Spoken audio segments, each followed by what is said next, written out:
The thunder of Rome's glory had long since quieted into whispers. Yet in the marble corridors of the imperial palace, another kind of thunder echoed, human screams muffled by oak doors, punctured by sobs that no walls could contain.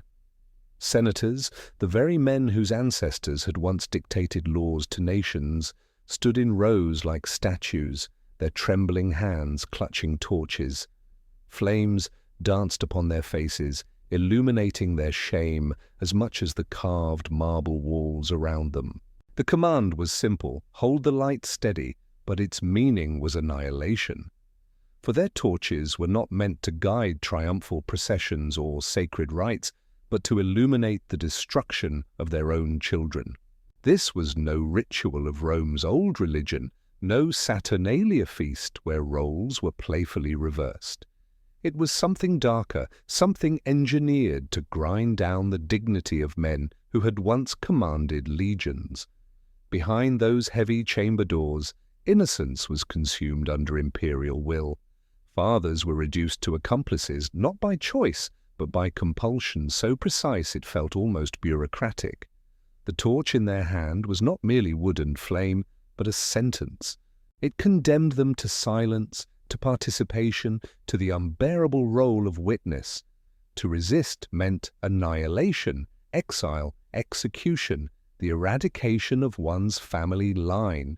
To comply meant survival at the cost of one's very soul.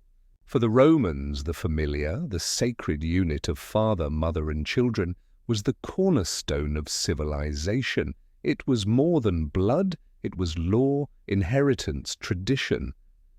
And now, in this corridor, the cornerstone cracked. Fathers who had been patres familias, the ultimate authority in their households, found themselves stripped of power, reduced to shaking hands and lowered eyes. Their daughters entered chambers and emerged broken, forever altered. Sons stared at fathers with suspicion, mothers with silent grief, and the very bond of trust that held Rome together was dissolved by torchlight. What makes this scene so terrifying is not only the cruelty of a single emperor, but the methodical way it was enforced. The architects had designed the halls with ruthless precision. Torches were mounted at calculated heights, ensuring no senator could claim he had not seen. Acoustics carried the cries down the stone passageways, forcing every man to hear what awaited his child, or what had already destroyed another's.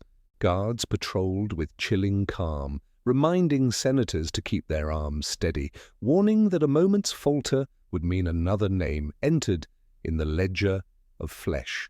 And so Rome's proud elite stood frozen, statues carved not of marble but of terror.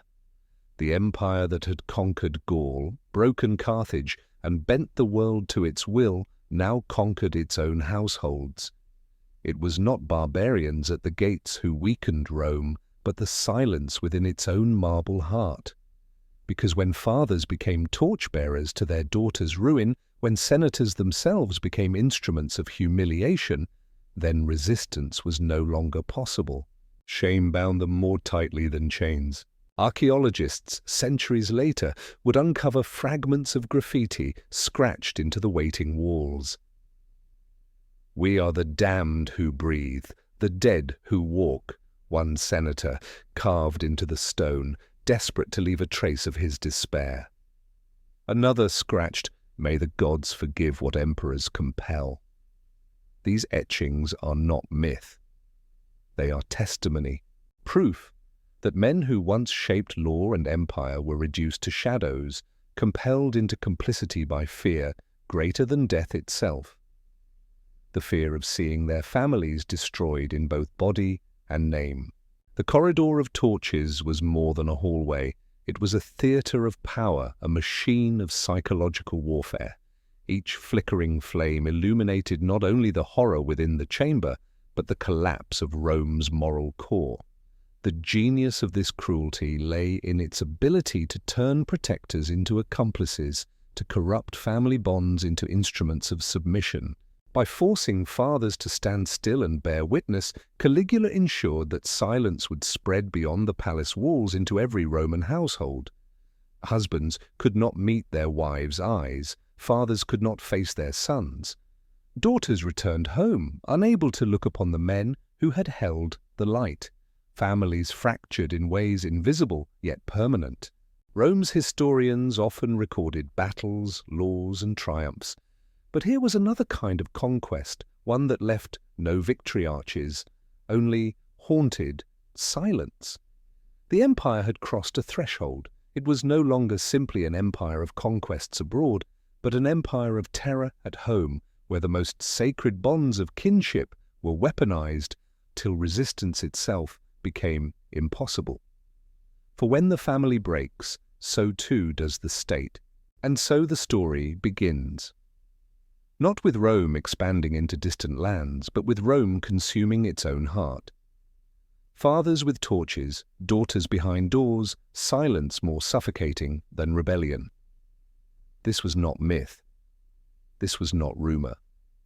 This was the reality of Caligula's Rome, the empire of the torchbearers. The death of Tiberius in March of 37 CE spread through Rome like a gust of air in a suffocating chamber.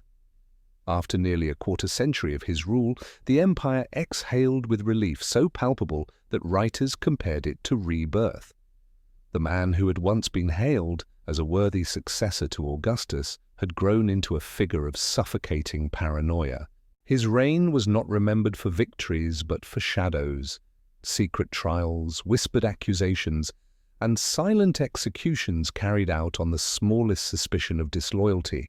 Tiberius had retreated in his later years to the island fortress of Capri, far from the Forum and the people. From there he ruled by letters and decrees, sending commands sealed in wax that carried the weight of death. The Senate lived in fear of invisible eyes, knowing that even an innocent word could be twisted into treason. Men who had commanded legions or governed provinces found themselves summoned, tried in silence, and erased as if they had never existed. Rome itself felt strangled, its heart beating under the grip of suspicion. So when word came that Tiberius was gone, a collective shudder of joy shook the empire. Families emerged from silence, temples filled with sacrifices, and the Senate dared once again to hope. Relief was not merely political, it was personal. After 23 years of mistrust, Rome longed for warmth, for laughter, for a ruler who looked not upon his people with suspicion, but with affection. Into this atmosphere of yearning stepped a young man whose very name carried the weight of promise: Gaius Julius Caesar, Augustus Germanicus. To the soldiers, he was simply Caligula Little Boots, a nickname born from his childhood. As a boy, he had accompanied his father, the beloved General Germanicus, across the mud and smoke of military camps. Dressed in a tiny soldier's uniform, his miniature boots made the hardened legionaries laugh, and they gave him the affectionate moniker that would one day become infamous. But to Rome, he was not just Little Boots. He was the son of Germanicus, the general who had been adored by the people as much as Augustus himself. Germanicus had embodied hope, charisma, and loyalty, qualities the empire yearned to see reborn. Caligula carried his bloodline, but also his memory. The people projected onto him not just expectation, but salvation. When Caligula entered Rome to assume power, the city erupted in celebrations that seemed more like a festival of liberation than a succession of rule. Citizens poured into the streets, throwing garlands, burning incense, raising prayers to the gods for deliverance. In the Forum, voices shouted not just his name, but his father's, as if Germanicus had returned through the sun. And Caligula played his part well. He was young, smiling, gracious. He addressed the people with charm rather than suspicion, walked with an energy that seemed almost radiant after Tiberius's sullen gloom. His gestures were generous, He issued bonuses to the legions, those weary soldiers who had long felt ignored. He cut taxes that had drained the poor. He staged magnificent gladiatorial games that filled the Colosseum with spectacle. Rome had not heard laughter in the Forum for decades, and now laughter rolled again across the marble squares. The Senate, long cowed into obedience under Tiberius, wept openly when Caligula entered the Curia. They praised his speeches, praised his youth, praised his lineage. To them, he was the dawn after a long winter. In private whispers, they said Rome had at last been restored to dignity. Sacrifices crowded the altars, prayers were written and sung, and even hardened officials who had endured Tiberius's reign of suspicion confessed that they felt hope again. It is important to understand just how desperate Rome was to believe in him. The empire had suffered too long under the shadow of mistrust, and people convinced themselves that this boy, raised in the camps among leather tents and iron swords, might bring back not just stability, but humanity. His smile was seen as proof enough, his laughter as divine confirmation. And yet, history has a cruel habit. The brighter the dawn, the darker the shadow it casts. For behind the charm of youth and the affection of the people, Caligula carried within him fractures invisible to the cheering crowds. Like the faint crack in a marble statue, too small at first to notice, his flaws were already forming into something that time would deepen into ruin. But in that spring of 37 CE, Rome did not see the cracks, it saw only light. Citizens whispered of Augustus reborn, soldiers hailed him as their prince, and senators, desperate for stability, offered him the loyalty of men willing to forget their shame. For the moment at least, the empire believed it had found salvation in the boy they once called Little Boots. The gods, however, had written a different fate. For a brief season, Rome truly believed it had been reborn.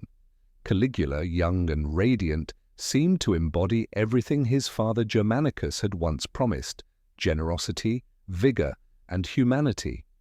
His first months on the throne glowed like a festival of relief after decades of oppression.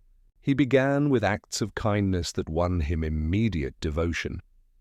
The legions, those weathered soldiers who had borne the weight of empire on their shoulders, received long overdue bonuses. The poor, crushed beneath years of Tiberius's taxation, found themselves granted relief. Merchants whispered thanks as levies were lifted, and farmers who had once feared confiscation now tilled their land with a sense of security. And Caligula did not stop there. He staged grand gladiatorial spectacles that turned the Colosseum into a theatre of blood and splendor. For days, lions roared, steel clashed, and the crowds screamed in ecstasy. Rome was intoxicated not by wine, but by hope. To a people starved of joy, these games were more than entertainment. They were proof that life itself might once again be worth celebrating. The Senate, which had walked on eggshells under Tiberius, found itself unaccustomed to applause rather than suspicion. Hardened men who had learned to keep their faces unreadable lest a glance be twisted into treason now allowed tears to flow when Caligula entered the Curia. He was charming, eloquent, even modest in tone. Senators praised him openly, praying he would be the bridge between Julius Caesar's charisma and Augustus's benevolence. For the first time in years, they dared to imagine a Rome that was not defined by fear. Ordinary citizens joined in the worship. In marketplaces, women spoke of him as the dawn after a long winter. Children shouted his name in the streets. Priests filled the temples with sacrifices of thanksgiving. Even hardened skeptics who had mocked omens and laughed at auguries found themselves whispering prayers of gratitude. For the people, Caligula was not simply emperor, he was deliverance incarnate. But beneath the glitter of these golden months, shadows stirred. Whispers crept from the palace kitchens and barracks. of servants disappearing without explanation, of bodies surfacing in the Tiber marked with wounds too obscene to describe. A serving girl, only 14, vanished one evening, her absence explained away with a lie that she had fled punishment. Weeks later, her corpse drifted downstream, mutilated beyond recognition. Then a boy of 15 and a girl of 17 disappeared in quick succession. Their bodies, when found, bore the twisted agony of torment. The palace said nothing. Caligula smiled in public, his laughter ringing across banquets and games, and the people, still drunk on relief, chose to look away. Was he not still young? Was it not natural for a ruler to test the boundaries of his pleasures? Surely maturity would temper excess. These were the excuses murmured in the Senate's marble halls, whispered by fathers who prayed their own families would be spared notice. Rome did what it had always done when confronted with rumors too terrible to confront. It dismissed them as exaggerations. Better to believe in the smiling youth than face the possibility that the empire had traded one tyrant for something darker.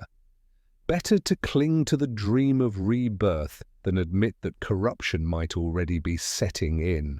And so, for a time, the facade held. The golden months rolled on, filled with feasts, games, and decrees of generosity. Yet the faint crack in the marble had appeared. It was small enough for Rome to ignore, but deep enough that time would soon split it wide. Because behind the laughter, the machinery of appetite had already begun to turn. It began as a whisper, faint enough to be dismissed, yet sharp enough to lodge in the bones of those who heard it. A kitchen servant vanished from the palace one evening, her absence explained with a casual lie that she had stolen food and fled punishment. But when her broken body surfaced in the Tiber days later, the marks upon her flesh told a different story. Soldiers who had faced the brutality of war turned pale, refusing to describe the wounds aloud. Soon after, a boy of 15 disappeared, his name erased from the records of the household. Then a young girl of 17, her beauty whispered about in the corridors, followed the same fate. Their corpses returned to the city through the river's current, their faces frozen in agony, their youth drowned in silence. Yet Rome did not act. The steward explained. The Senate looked away. The emperor smiled. And the people, intoxicated by the relief of Tiberius's death, chose to believe the illusions presented to them. Was he not still young? Do not powerful men test their limits? Surely indulgence fades with age. These were the excuses whispered from marble hallways to crowded taverns, from the lips of senators to the ears of their trembling wives. But silence is a fragile thing. It bends until it breaks. The Roman people had long lived in the shadow of indulgence. They were not blind to the excesses of emperors. They had endured Augustus's quiet manipulations, Tiberius's paranoia, the scandals of aristocrats who turned their villas into dens of pleasure. Yet this was different. For what crept through the palace was not indulgence, it was cruelty. And cruelty, when institutionalized, ceases to be mere rumor. It becomes a pattern, a system. Still, in those early months, Rome allowed itself to look away because the alternative was too terrifying. To believe the whispers would be to admit that their savior, the son of Germanicus, was not salvation at all, but destruction in disguise. And Rome was not ready for that truth. Behind the palace gates, shadows thickened. Guards who once swore their oaths by honor now learned new loyalties, loyalties not to Rome, nor to law, but to appetite. Freedmen, men of no noble blood, rose in influence because they understood the one rule of survival: procure, deliver, remain silent. For now, the empire still clung to its dream. Families still prayed in temples, sacrifices still smoked upon the altars, and senators still applauded speeches with voices trembling more from hope than fear. Yet beneath the surface, cracks were widening. Small, perhaps invisible to the masses, but deep enough that the marble foundation of Rome's dignity was beginning to fracture. The whisper of vanished children would soon become a chorus. And Rome, blinded by its desire to believe in the dawn, did not see the night already rising behind it. 6 months into his reign, the glow of Rome's new dawn flickered. In October of 37 CE, Caligula was struck by a sudden and mysterious illness. What began as fever soon escalated into delirium. His body writhed on silk sheets, drenched in sweat, his mind slipping into hallucinations so violent that attendants feared both for his life and their own safety. The city held its breath. Rumors of his decline spread faster than fire through dry reeds. Was Rome to lose its young emperor so soon, after the long years of Tiberius's suffocating shadow? Priests filled the temples with smoke, sacrificing oxen upon the altars. Families, both noble and poor, whispered prayers for his survival. Women tore at their hair before the shrines of Jupiter, begging for mercy. Hardened legionaries, men who mocked omens and scoffed at auguries, found themselves murmuring prayers for the man they had come to adore. Every hour seemed to tip the empire toward catastrophe. Without Caligula, who would inherit? Would the Senate seize power? Would the Praetorian Guard march for their own candidate? Rome had endured civil wars before, and the memory of bloodshed still haunted its stones. To lose Caligula now was not simply to lose a ruler, it was to invite chaos. So when, after weeks of torment, Caligula staggered from his bed, pale but alive, the city erupted in joy. Bells rang in the temples, families prepared feasts, animals were slaughtered in thanksgiving. The Senate proclaimed his recovery a miracle, proof of divine favor. Citizens poured into the streets as though Rome itself had been spared death. But those closest to him whispered another story, that the man who rose from the bed was not the same man who had first worn the purple. The fever had burned something away and left something far more dangerous in its place. To Caligula, the brush with death was not a warning, but a revelation. He had touched the threshold of the underworld and returned. What mortal could claim the same? His survival, in his mind, was not proof of divine mercy, but of divine identity. He was no longer flesh-bound by law or morality. He was a god in living form.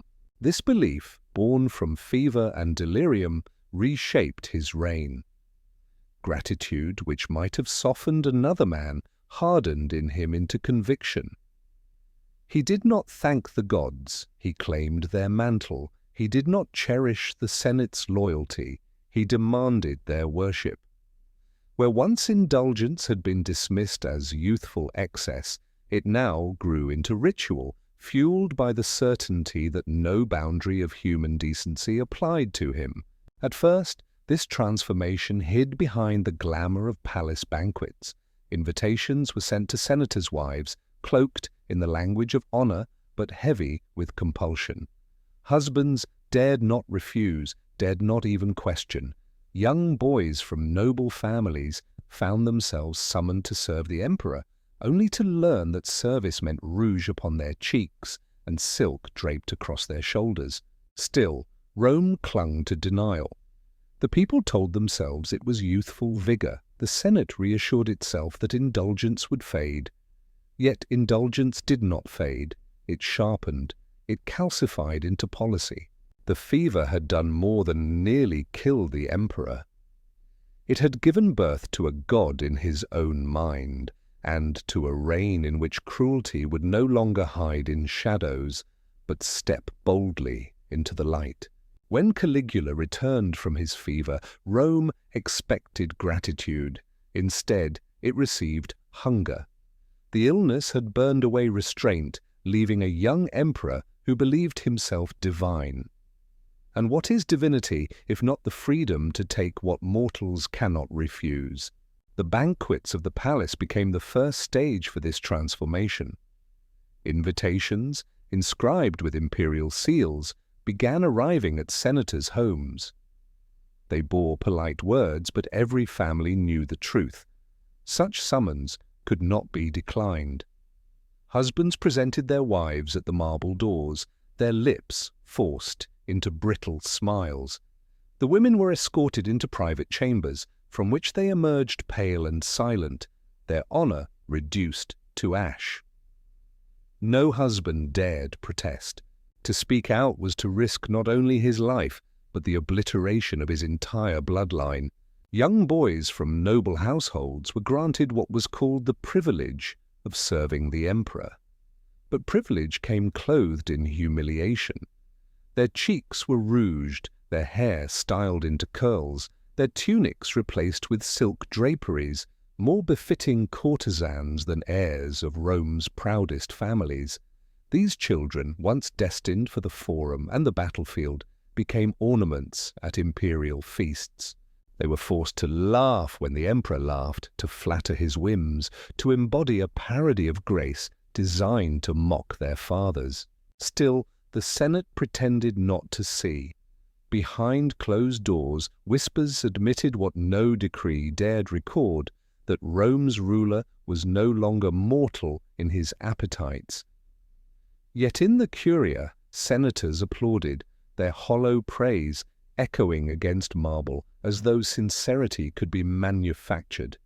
They reassured one another with soft lies. He is young, indulgence fades with age.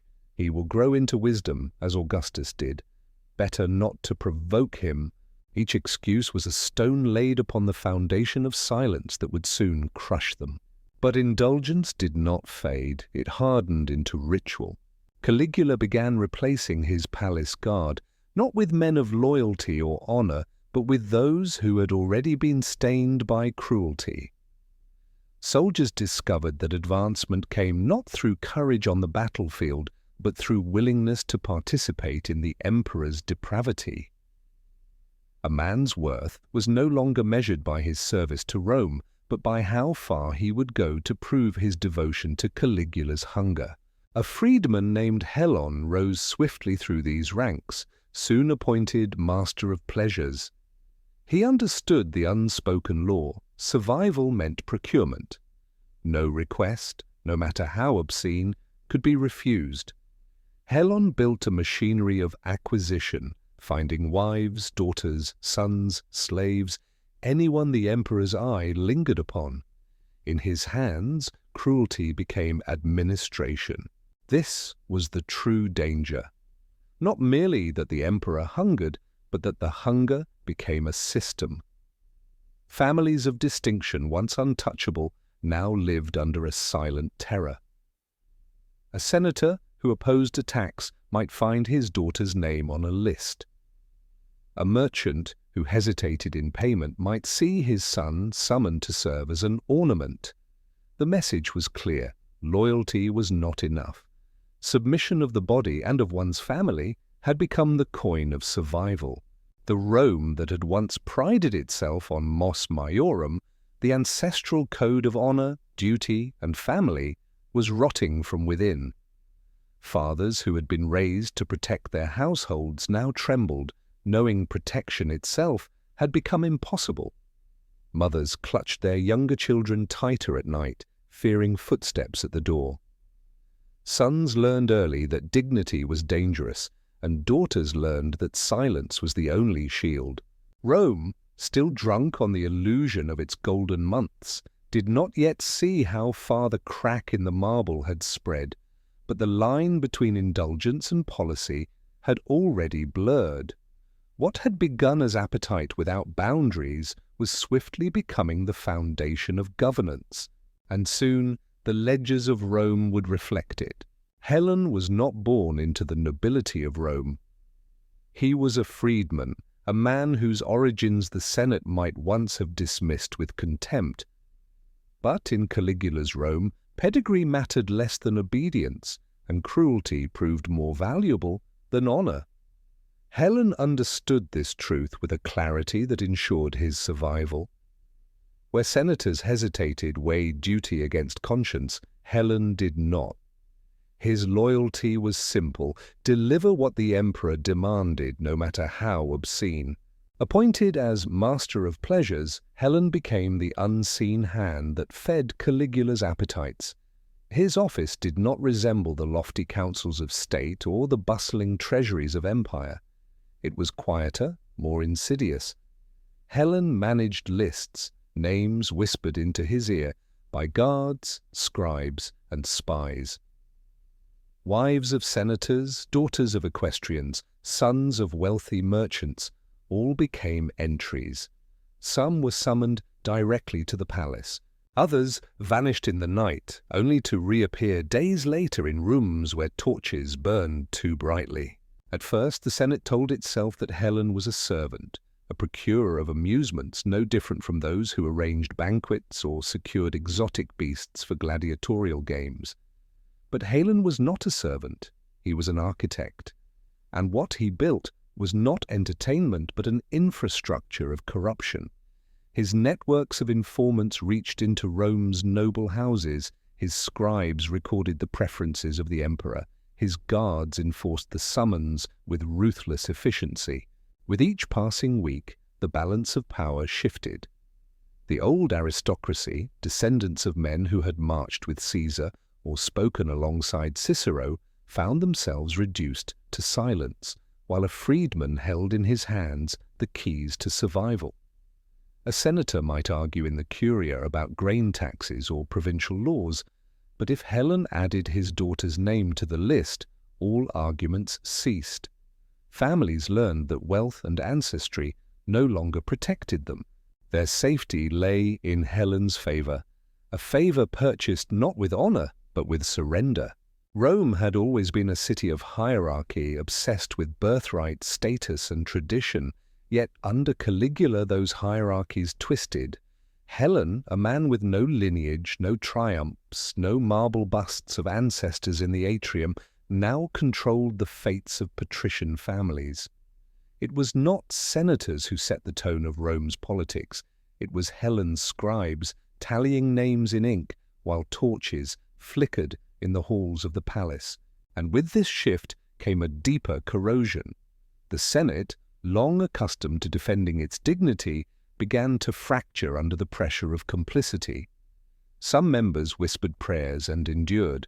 Others sought to ingratiate themselves, offering their households willingly, believing that voluntary humiliation might earn them protection. The very men who had once sworn to defend Rome's traditions now delivered their families to destruction, hoping to avoid worse. Hellen's genius lay in the fact that he never needed to raise his voice. He simply managed the emperor's desires with the precision of an administrator. What others might have considered depravity, he turned into routine. Summons were written like invitations, chambers were prepared like banquet halls, records were kept with the same detail as accounts of grain shipments. Cruelty in Hellen's hands became not passion, but process, and Rome, blinded by fear, accepted it. Senators shuffled into the Curia pretending still to govern. Merchants sold their wares in marketplaces as though life remained unchanged. Priests continued their sacrifices to the gods. But beneath the illusion of order, the true machinery of power was no longer in the Senate, nor in the legions. It was in Hellen's lists, in the quiet strokes of ink that reduced Rome's proudest families to inventory. In this way, the empire that had once boasted of its law and order slid silently into a new system, not rule by decree, but rule by appetite. And appetite, once given the tools of administration, knows no boundaries. The ledgers were coming. By the summer of 38 CE, the transformation was complete. What had begun as whispers of indulgence hardened into the machinery of state. In the imperial archives, a new kind of record appeared. Not scrolls of tax revenues or reports of grain shipments, not military rosters or census counts. These were ledgers of flesh. Each entry was written in the careful hand of a scribe trained to catalogue Rome's resources. But now, instead of measuring harvests or tribute, They recorded the emperor's acquisitions, wives of senators, daughters of equestrians, sons of merchants, their names stripped away, replaced with numbers, their ages, features, and utility noted with the precision of an accountant's column. Female, senatorial class, restricted assignment. Male, merchant class, decorative potential. It was language that clothed atrocity in bureaucracy, reducing human beings into commodities to be processed, stored, and consumed. The chilling genius of the system was that it disguised horror as administration. To a casual reader, the ledgers might resemble records of trade or inventory. But behind each cold line of ink lay a broken family, a silenced household, a life transformed into property. For Rome, which had always prided itself on order and efficiency, this was the ultimate corruption. Efficiency was no longer the servant of law and civilization. It had become the servant of appetite. The very tools that had once managed Rome's greatness were turned inward to manage its degradation. Senators began to understand the danger with a new clarity. Opposition was no longer political. It was personal. To argue against the emperor's decree in the Curia might mean nothing at first. But days later, one's daughter's name would appear in the ledger. To hesitate over a tax vote might mean one's wife was summoned to the palace. Silence became the only defense, but even silence offered no true protection. The hunger of the emperor was not satisfied by strangers alone. It sought precisely those bonds once considered sacred. The more untouchable the victim, the greater the humiliation. And so fathers found themselves trapped in an invisible snare. Their status, their wealth, their very dignity became liabilities. To be noticed was to be marked. To be marked was to become an entry. And the Senate, once the proud guardian of Roman values, became a room of hollow men, terrified not of losing power but of losing family. The archives themselves swelled with these new records. Bound in leather, sealed with wax, they were preserved with the same care given to treaties and edicts. Each ledger was a monument to degradation, yet also the emperor's shield. For in those pages lay the complicity of Rome's elite. If one senator dared rise in defiance, the ink would expose him.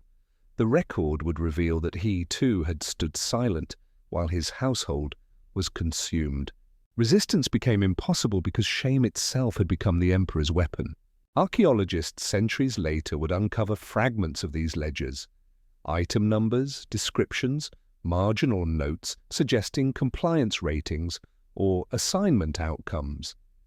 The bureaucratic language was chilling in its detachment, but it confirmed what ancient writers had whispered, that Rome had not merely indulged in depravity, but institutionalized it. What had once been private whispers in the night was now inked in public records. What had once been cruelty hidden behind curtains had been codified into administration. And in this transformation, Rome's soul began to rot, not with a scream, but with the quiet scratching of a quill. The ledgers were not only the emperor's appetite made permanent, they were the proof that Rome itself had become complicit. The ledgers were only the beginning. Records may reduce flesh to numbers, but they do not break the human spirit.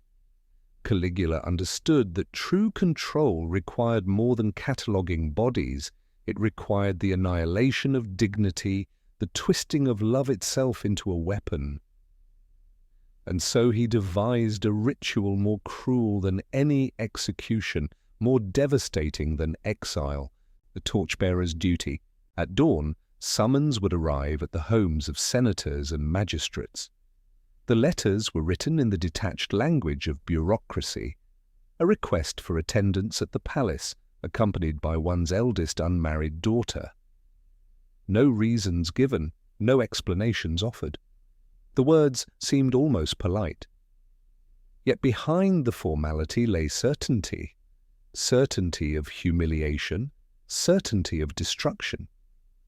The father would be escorted to the marble corridor outside the emperor's private chamber. There, torches were placed into trembling hands. "Hold it steady!" the guards commanded, their voices calm, almost rehearsed. And then the doors opened. What unfolded within those rooms was atrocity disguised as ritual. The daughters of Rome's proudest houses were consumed, not in the shadows, but in the glare of torchlight. The fathers, those who had once been the ultimate guardians of the household, the paterfamilias upon whom Roman society was built, stood frozen, forced to illuminate their own children's violation. Architecture itself became a weapon. The corridors were designed with sight lines so precise that no father could look away. The acoustics carried every cry, every broken voice, ensuring that even if one tried to retreat into silence, the sound would pursue him. Guards patrolled the marble floors, reminding senators that a falter of the arm, a whispered protest, would mean another child's name entered in the ledger as punishment. The Senate, the institution that had once dictated law to the world, was now reduced to statues of trembling flesh. Their ancestors had marched in triumphs, carved their victories into stone, and dictated policy to kings. Now those same bloodlines stood as torchbearers, silent accomplices to crimes they could neither prevent nor resist. Some tried to endure by retreating into their minds. A senator was said to have recited verses of Virgil under his breath to escape into poetry while his daughter screamed behind the doors. Another calculated mathematical problems in his head, desperate to build a wall of numbers against the reality before his eyes. But nothing could erase the sound of oak doors shaking with agony. Nothing could silence the truth that survival demanded complicity. Graffiti scratched into the stone walls of those waiting corridors survive as testimony. "We are the damned who breathe, the dead who walk," one senator carved with trembling hands. Another etched, "May the gods forgive what emperors compel." These were not acts of rebellion, but of desperation, attempts to leave behind a trace that they had not chosen silence willingly, that they had been forced into betrayal. And when the ritual ended, the greater torment began. Daughters who returned from the chamber could not meet their father's gaze, not from blame, but from unbearable memory. Families fractured under the weight of silence. Husbands could not touch their wives without shame. Sons looked at their fathers with suspicion, wondering if the man who had once been their shield might one day hold the torch again. Rome itself became infected with this invisible rot. Love turned to suspicion, trust into silence. The household, the cornerstone of Roman civilization, dissolved from within. And this was the true genius of Caligula's cruelty. Not that he inflicted suffering, but that he forced fathers to participate in it, transforming protectors into accomplices, honor into humiliation. By the time the torches were extinguished, Rome's soul had already been set aflame. Among all the degradations Caligula inflicted upon Rome, none struck deeper than when his gaze turned inward, toward the very women who shared his blood. Drusilla, Julia Livilla, and Agrippina the Younger were not ordinary women of the aristocracy. They were the daughters of Germanicus, granddaughters of Agrippina the Elder, direct descendants of Augustus himself. In their veins flowed the sacred bloodline of Rome's first emperor. To most Romans, these women represented dignity untouchable, the sanctity of family elevated to the status of symbol. But to Caligula they were not symbols, they were possessions. Rome had endured emperors who defiled strangers, wives of senators, daughters of merchants, slaves taken without consent. These were cruelties, yes, but cruelties committed against those outside the emperor's household. To defile one's own sisters was something darker, something designed not merely to gratify lust, but to desecrate the very foundation of Roman life. The Roman household, the familia, was more than blood. It was the axis upon which the entire state turned. Fathers held absolute authority as paterfamilias, marriages cemented alliances, sisters embodied honor, weaving webs of kinship that bound together Rome's elite. By turning his sisters into victims and worse, into partners displayed before the Senate, Caligula shattered that foundation. Whispers of his obsession began early. When he lay near death from fever in 37 CE, Drusilla alone was permitted to remain at his side, while priests, physicians, and even family were excluded. When he recovered, he proclaimed her not simply his sister, but his divine counterpart. Her husband, Lucius Cassius Longinus, was swiftly banished to a distant governorship, a convenient exile that erased any obstacle to Caligula's desire. From then on, Drusilla's presence at court was transformed. She was seated beside him at audiences where senators presented petitions. She presided with him at religious ceremonies, elevated not as a mortal woman, but as priestess and consort. What had once been whispered rumor became impossible to deny. Rome watched as its emperor dismantled taboo, not in secret, but in the open light of ritual.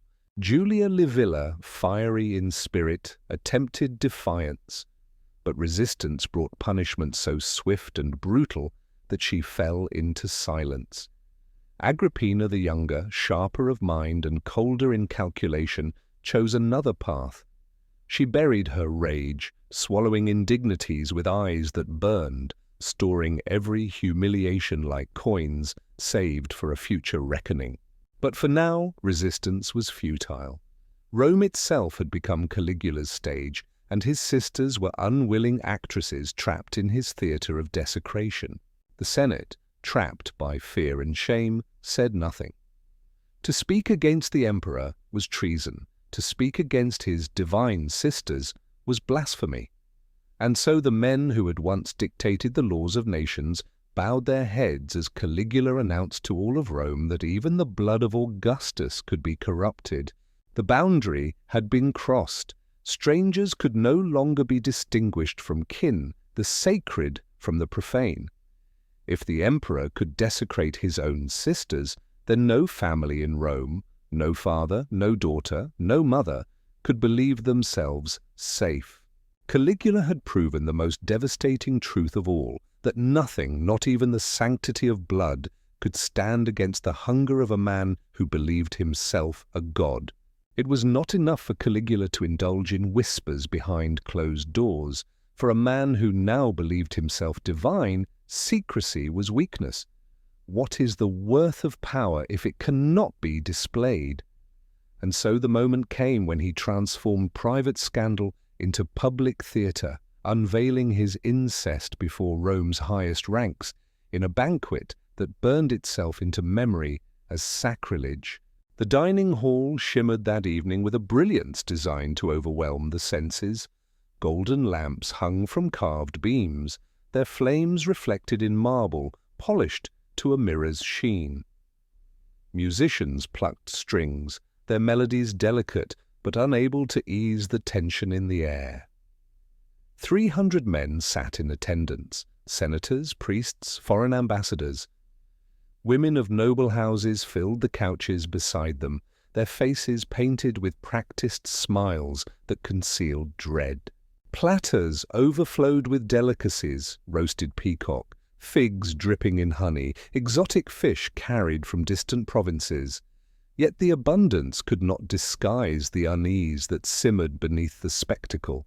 At the head of the banquet reclined Caligula, robed in purple and gold, his every gesture calculated to remind the assembly of his divinity. Beside him sat Drusilla, dressed not as a sister, but as a consort, her hand clasped in his. At first, the gesture seemed ambiguous, an intimacy too brazen for siblings but too subtle to name aloud. Yet when Caligula drew her to him and kissed her in full view of the Senate, silence crashed upon the room like a sudden storm.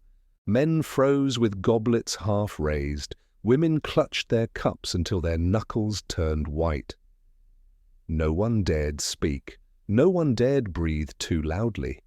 It was not scandal unfolding, it was sacrilege, an offense against every law of Rome, every custom etched into the stone of centuries. Then, breaking the silence, Caligula's voice rang out across the chamber. Calm, deliberate, almost ceremonial, he declared, "My divine sisters, blessed by Jupiter himself to share my affection, as Juno shares his." The words were chosen with surgical cruelty. Jupiter, king of the gods, was wed to his own sister, Juno. By invoking this mythology, Caligula cloaked his violation in divine precedent. To question him was not merely to oppose an emperor, it was to challenge a god. The senators understood the trap instantly. To denounce him was treason. To remain silent was complicity. And so, trapped between two impossible choices, they chose the third: applause. The sound was hollow, hesitant at first, then swelling into a desperate chorus. Hands clapped, faces forced smiles, voices shouted praise. The marble walls echoed not with genuine reverence, but with the brittle sound of survival. Fathers clapped while their daughters sat rigid beside them, knowing that silence would mark their families for ruin. Priests, who should have condemned sacrilege, bowed their heads and muttered blessings. Foreign ambassadors watched in stunned disbelief, wondering if the Rome that had once ruled the world had surrendered its soul. In that moment, the transformation was complete. What had been whispered as rumor, what had been hidden in corridors, now stood blazing in the open. Incest, once Rome's deepest taboo, was elevated to policy, sanctified by applause. The banquet was not about lust, it was about humiliation.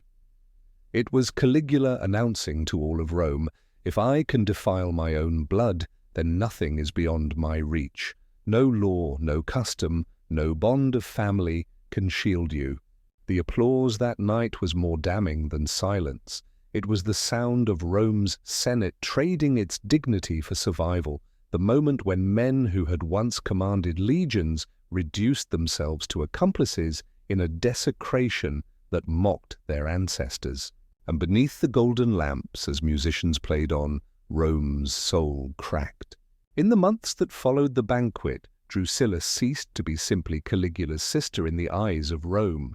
She became his consort, his priestess, his mirror of divinity. Every ceremony confirmed it.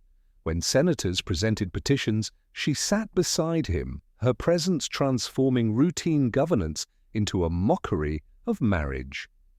When sacrifices were offered in the temples, she stood at his side, no longer a woman of noble blood, but a vessel of godhood. Rome had never seen such a spectacle, an emperor parading incest not as vice, but as liturgy. Yet fate, or perhaps poison, intervened. In June of 38 CE, Drusilla died suddenly. Some whispered that she succumbed to complications of childbirth. Others claimed the hand of an assassin, perhaps even a member of her own family, desperate to end the humiliation. But the truth, as with so much of Caligula's reign, vanished into silence. What followed was grief unlike any Rome had witnessed. Not the grief of a brother, but of a man who had lost the reflection of his own divinity. Caligula was inconsolable. He shut himself away from the public eye, refusing food, refusing governance, weeping openly as though Rome itself had ended. Senators, trembling with fear, dared not question his mourning. Instead, they proclaimed it sacred, declaring that his bond with Drusilla transcended mortality. Then came the decree. Drusilla would not remain mortal in death. She would be proclaimed a goddess. Temples were ordered to be built in her honor. Statues of her were raised in marble halls, draped in the garb of a divine consort. Oaths sworn by her name were declared binding, as though Jupiter himself had been invoked. Festivals were held in her memory, where incense rose not for Vesta, Juno, or Diana, but for Drusilla, Caligula's Venus. The Senate complied with every command, their voices hollow as they voted decrees honoring the woman they had once known as a mortal sister, wife, and mother. Now they spoke of her as a celestial being, immortalized by the emperor's will. To hesitate was treason, to object was blasphemy. And so Rome applauded, prayed, and sacrificed, all the while choking on the bitter knowledge that religion itself had been bent into grotesque parody. But the desecration did not end with Drusilla's death. Her absence only deepened the torment of the surviving sisters. Julia, Livilla, and Agrippina were forced to wear her garments, to speak her words, to act her role in ceremonies that twisted mourning into theatre. They became living effigies of the dead, compelled to embody her memory while enduring the same humiliations that had destroyed her. For Agrippina, clever and calculating, this was a torment to be endured and remembered. She buried her rage deep, storing every slight, every ritual, every forced word like coins in a vault. One day she would draw upon them. For now she bowed her head and played the part, a mask concealing the seeds of vengeance. For Caligula, Drusilla's death marked the final collapse of any boundary between grief and madness. To him she had not died, she had ascended. And in enshrining her as a goddess, he demanded that Rome itself enshrine the very victimhood he had created. The woman he had consumed became the deity he commanded his people to worship.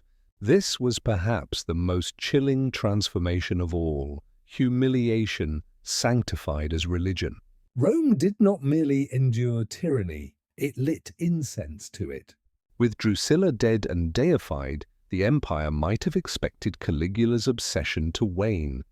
Instead, her absence deepened the torment of those who remained. Julia, Livilla, and Agrippina the Younger, once companions to their brother in childhood, now became shadows of their lost sister, forced into roles they neither chose nor could escape. Julia Livilla, fiery by nature, tried to resist. She had inherited the bold spirit of her mother's line, a streak of defiance that Rome once celebrated in its noble women. But defiance before Caligula was dangerous. When she attempted to protest her treatment, punishment fell swiftly: confinement, humiliation, the stripping away of her voice until silence became her only shield. What had once been fire was smothered into embers. She learned, as so many in Rome had, that survival required endurance, not confrontation. Agrippina, by contrast, was different.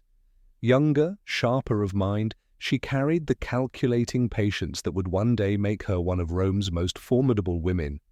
She did not waste herself on outbursts. Instead, she observed, she endured. Every ritual she was forced to perform, every humiliation she was compelled to accept, she stored away in memory. She knew that memory was coin, and that coin, if spent wisely, could one day purchase power or vengeance. Agrippina was compelled to wear Drusilla's garments, to sit beside her brother in ceremonies as though she were his consort, to repeat prayers written for a sister-turned-goddess. Each gesture hollowed her soul, but she masked her rage behind composure. While Julia Livilla wilted under punishment, Agrippina hardened. She became cold marble, outwardly compliant, inwardly unyielding. For Rome, the sight was grotesque. Senators watched as the emperor's surviving sisters were paraded at his side, unwilling priestesses in rituals that mocked both family and faith. Yet no one spoke. Their silence was more than fear, it was complicity, a recognition that to denounce him was not only treason, but self-destruction. Fathers who had once sworn to protect their daughters now bowed before the man who desecrated his own blood. The humiliation of these women symbolized something larger. It was not simply incest, not simply tyranny. It was the desecration of Rome's most sacred idea, that the family was inviolable, the cornerstone upon which all law and society rested. By turning his sisters into shadows of a dead goddess, Caligula announced that nothing, not even the bloodline of Augustus, was beyond his reach. And yet, in that silence, seeds were planted. Julia Livilla might remain broken, but Agrippina's mind was already turning. She knew that the empire was a wheel, and no tyrant remained forever. One day Caligula would fall, and when he did, she intended to rise, not as a victim, but as a woman forged in fire, carrying the memory of Rome's shame like a blade. For now, she endured, a shadow forced to play her sister's role. But in her silence, the future shifted. Rome had not seen the last of Agrippina. Caligula's appetite could never remain hidden behind curtains or confined to whispers in marble corridors.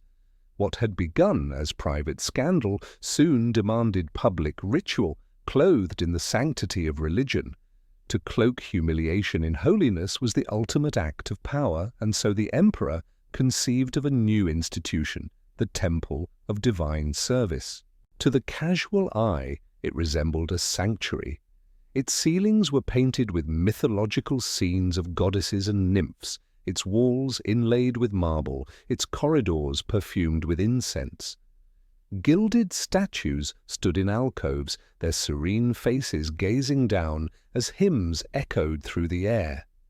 Priests moved in solemn procession, chanting prayers that mingled with the fragrance of burning myrrh. Visitors, if they did not look too closely, might have believed they stood in one of Rome's many temples, places where mortals sought communion with the divine. But behind the curtain of sanctity, the machinery of degradation operated with chilling efficiency. The women of Rome's noblest houses were processed not as worshippers, but as offerings. Senators' wives, merchants' daughters, noble virgins, all were brought into these perfumed halls and stripped of their dignity under the guise of ritual. Statues of Venus and Diana were recarved to resemble the very women enslaved within, mocking their beauty by immortalizing it as marble effigy. The ceremonies themselves were grotesque parodies of piety. Incense burned, hymns were sung, prayers were recited. But at the heart of it all, humiliation unfolded as though it were a sacrifice to the gods.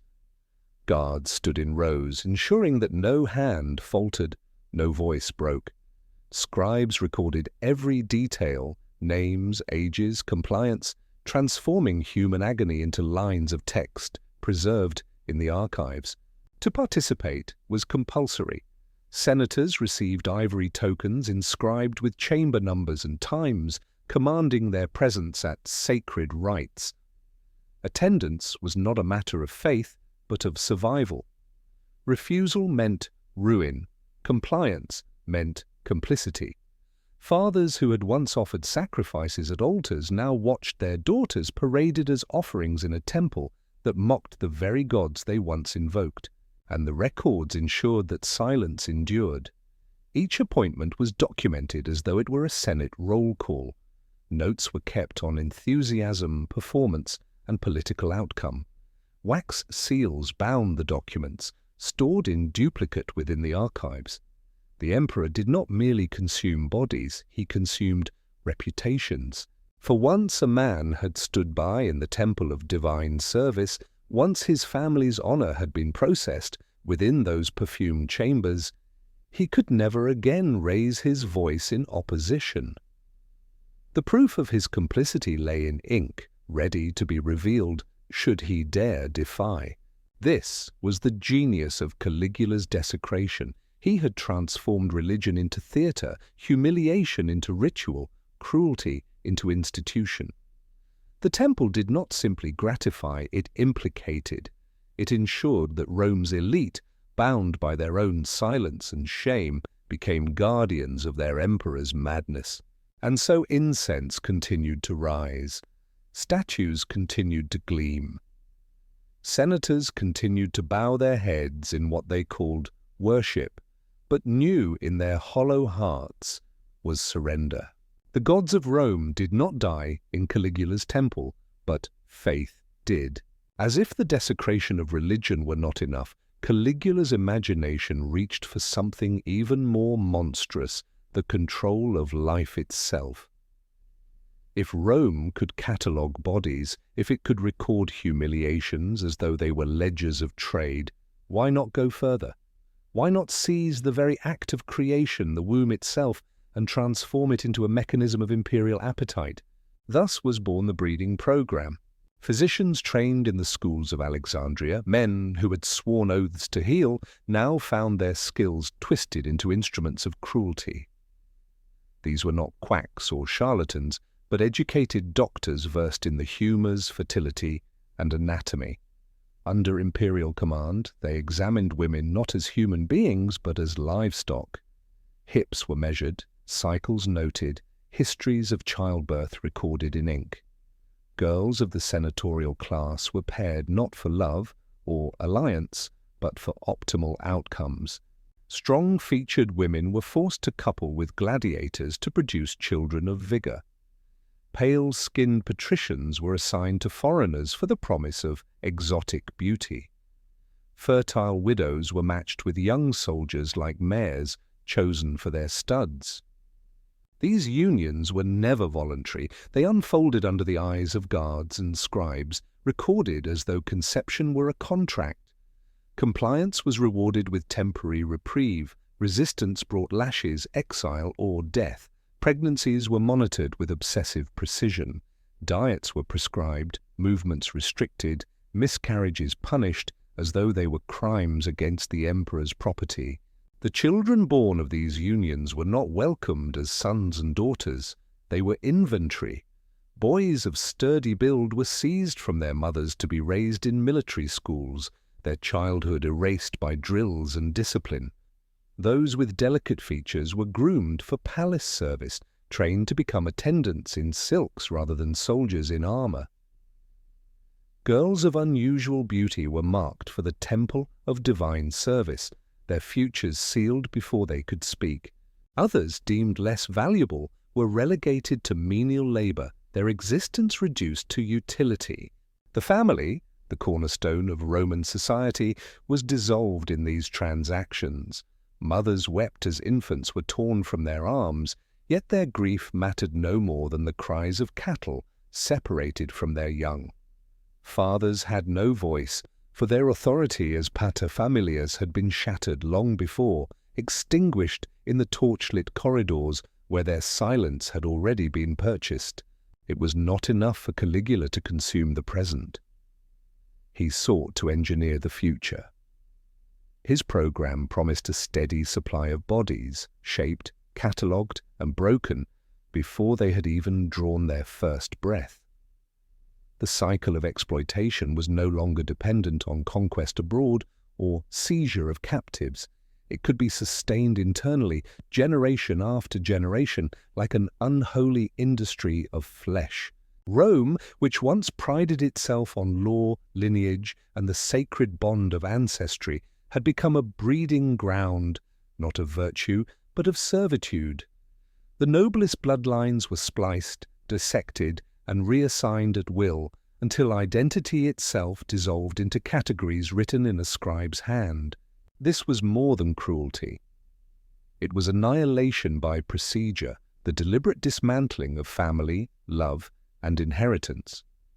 By turning childbirth into an administrative process, Caligula proved that nothing, neither body, nor soul, nor even the future itself, was beyond his reach. And in the perfumed halls of his palace, where incense mingled with the cries of the unwilling, Rome's destiny was rewritten in womb and ledger alike. If the daughters of Rome were reduced to offerings, the sons fared no better. Caligula understood that to control the empire, he could not simply shatter its women, he had to break its men. And so he turned his gaze upon the heirs of Rome's proudest families, boys destined by lineage to command legions, argue in the forum, and carry their fathers' names into eternity. But under Caligula they were not trained as soldiers, they were remade as ornaments. In the northern wing of the palace, chambers were constructed for this grotesque transformation. Walls were lined with polished mirrors so that the boys could not escape the sight of themselves as they were stripped of identity. Attendants bathed them in scented oils, plucked away the roughness of adolescence, and dressed them in silks that mocked the martial tunics of their forefathers. Their hair was braided with flowers, their cheeks powdered and rouged. Their voices were trained to rise in registers unnatural, pushed higher until they cracked. Their names, Marcus, Lucius, Gaius, were erased from the records, replaced with Flora, Lilium, or Rosa. This was no indulgent masquerade, no passing humiliation. It was systematic annihilation of Rome's masculine ideal. For centuries, the Roman vir had been defined by discipline, by gravitas, by service to the state. Now those ideals were inverted. Boys who should have carried standards on the battlefield were forced to glide like courtesans at feasts. Sons of senators, once proud symbols of continuity, were paraded as objects for mockery and desire. Their fathers, broken already by the torchbearer's duty, could do nothing but watch. To protest was to invite ruin. To remain silent was to preserve the family name at the cost of its future. Every father knew that the boy he had raised to honor would never again be a man. And yet, compliance was demanded not only of the boys, but of the Senate itself. These feminized youths were presented on platforms where senators were required to select and rank them: beauty, grace, obedience. It was an inversion of Roman dignity so complete that even the strongest hearts withered. Rome's future leaders were reduced to merchandise, evaluated like cattle at auction. The cruelty lay not only in the transformation of flesh, but in its permanence. For a boy once broken in this way could never reclaim his identity. The mirrors ensured he bore witness to his own undoing. The powders and silks clung to him like brands of shame. The new names mocked him with every syllable. And the records, preserved in ledgers, guaranteed that no act of bravery, no future triumph, could erase the fact that he had been Flora, or Lily, or Rose in the halls of the emperor. This was Rome's greatest humiliation, for what is an empire without its sons? The legions relied on them, the Senate was replenished by them, families endured through them. To feminize them was not merely to indulge in perversity, it was to ensure that Rome itself was hollowed out, that its next generation of fathers, generals, and orators would be shadows, emasculated, humiliated, incapable of carrying the weight their ancestors had borne. And so the northern wing of the palace became a factory of broken futures. The torchlight flickered on mirrored walls, and in its glow Rome's sons vanished, not in death, but in transformation so profound it was worse than death. What made Caligula's reign uniquely terrifying was not only the excess of his appetites, but the precision with which they were recorded. Evil, when written down, acquires permanence. And in Rome's imperial archives, the ledgers of horror swelled until they became a new kind of scripture, records not of glory, but of humiliation, preserved with the same care as treaties or military triumphs. These were not vague notes or careless scribbles. They bore the clinical detachment of administration. Victims were classified by age, beauty, lineage, and utility. A senator's daughter might appear as item 247, female, senatorial class, restricted assignment. A merchant's son became item 31, male, decorative, compliant. Compliance ratings were entered as though obedience could be measured. Marginal notes recommended optimization strategies, increase acquisitions before festival season, favor younger categories for higher revenue, administer narcotics to improve docility in resistant subjects. Here, suffering itself was treated as a resource to be maximized. The scribes who kept these ledgers were not monsters with swords, but men of ink and parchment. Trained to account for grain shipments, military provisions, and tax revenues, they now used their talents to tally human agony. Each stroke of the quill transformed a life into a number, a family into an entry, a scream into a statistic. In the quiet alcoves of the archives, the bureaucracy of horror thrived, shielded by the illusion of order. And this, perhaps, was the most chilling genius of Caligula's system.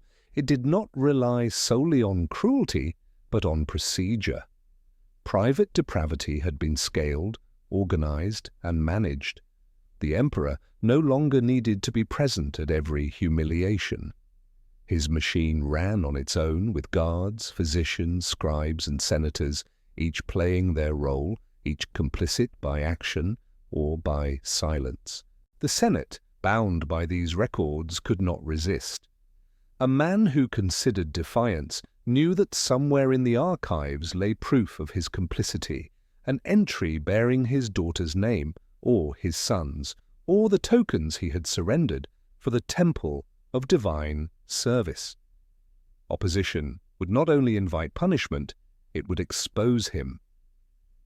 Shame became as binding as chains. Rome, which once boasted that its laws distinguished it from barbarians, now preserved atrocities with legal precision.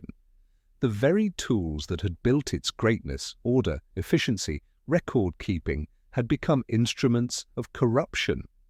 The empire's archives, once a monument to governance, were transformed into a mausoleum of dignity.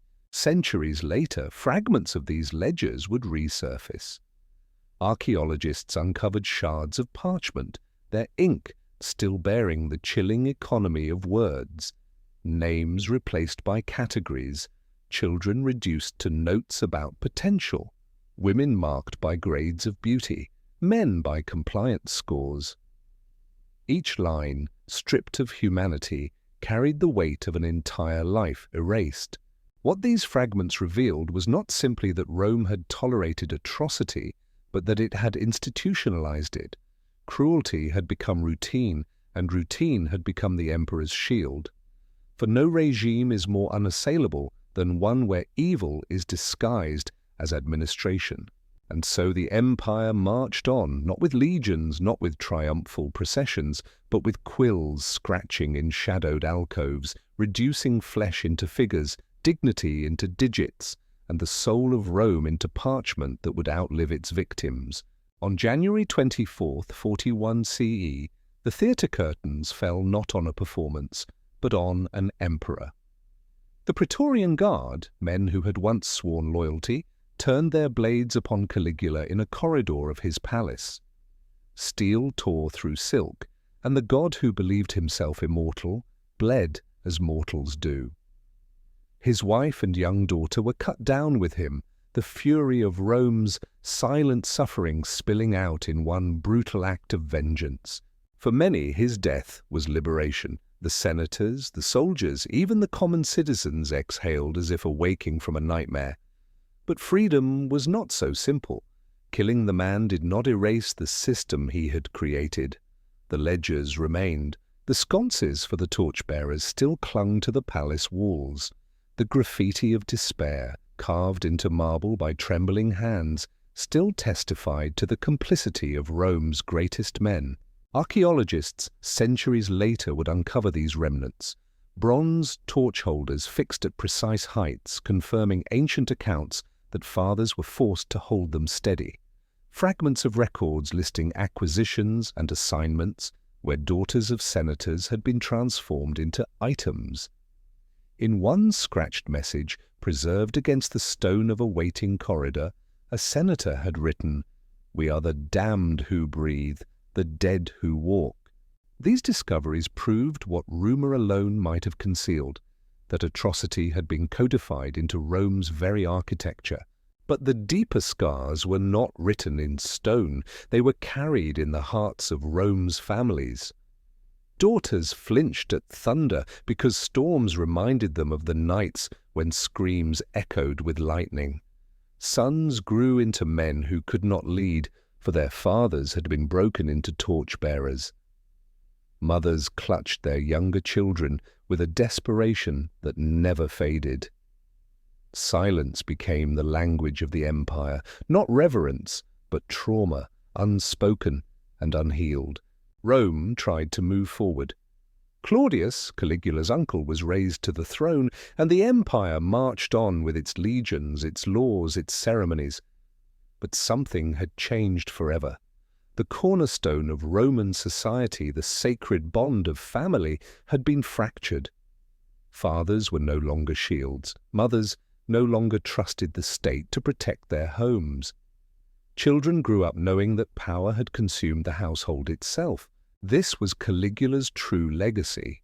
Not simply madness, not merely cruelty, but the transformation of private depravity into public institution. He had taken lust and clothed it in the garments of administration. He had taken humiliation and sanctified it as religion.